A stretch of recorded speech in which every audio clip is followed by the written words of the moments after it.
we set out to do the game to begin with, we've played a lot of Telltale games and Kentucky Route Zero, so that's where a lot of the comparisons have been drawn. I grew up playing text adventures and choose your own adventure games. This definitely has the kind of a wheel, similar to the Mass Effect style of game.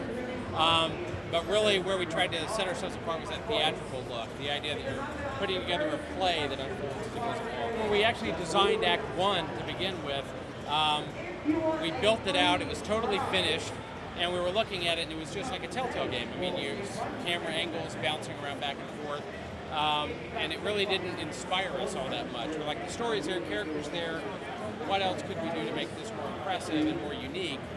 And that's when we hit on the idea of playing with it as a stage production, including up to the gigantic stage that spins like a lazy Susan going around. Once we did that, came up with that idea, it really informed everything else going forward. You'll notice in Act 2 that we have coming out in November, in the demo, you're seeing a lot more call and response stuff happening, like theater performance, almost like a musical. Because, when we were working on Act 1, it was toward the end of that development phase where we really hit the theater thing. You get that in the finale of Act 1, you don't get it as much in the rest of it. So if I had it to do over, I might go back and add more in the director's cut of Act 1. It's been a lot of fun working on it that way.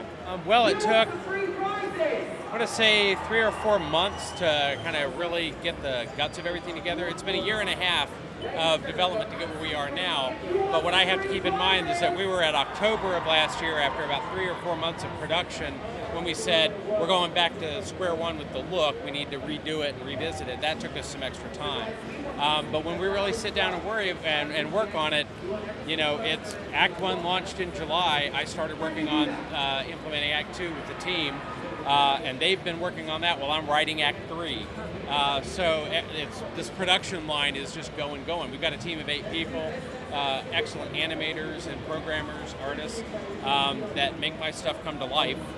Wouldn't be able to do this without them. The last act will be out in springtime at some point, so you can kind of see we're very rapid production. We don't want to spend a whole lot of time slowing it down.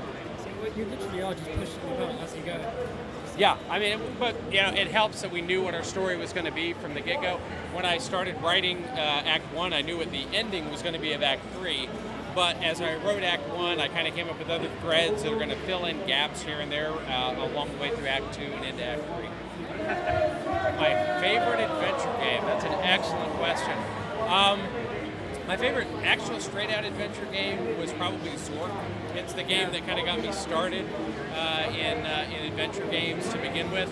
But my favorite kind of character-building RPG sort of game was Ultima, especially Ultima 4 Avatar. So really owe a lot to that, to a game that was really able to take a character and play around with it. With Zork as well, for me, my experience with it, even though it's a text-based game, it gave it an atmosphere and eeriness. Right. I mean, like, in literally 10 seconds in, you go up the stairs, you just don't know what to do.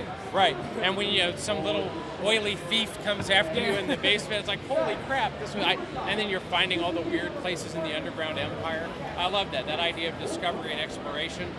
Not as much of that in Knee Deep. We very much direct the traffic, but again, how many adventure games do you hear people say, I really love the walking in that game?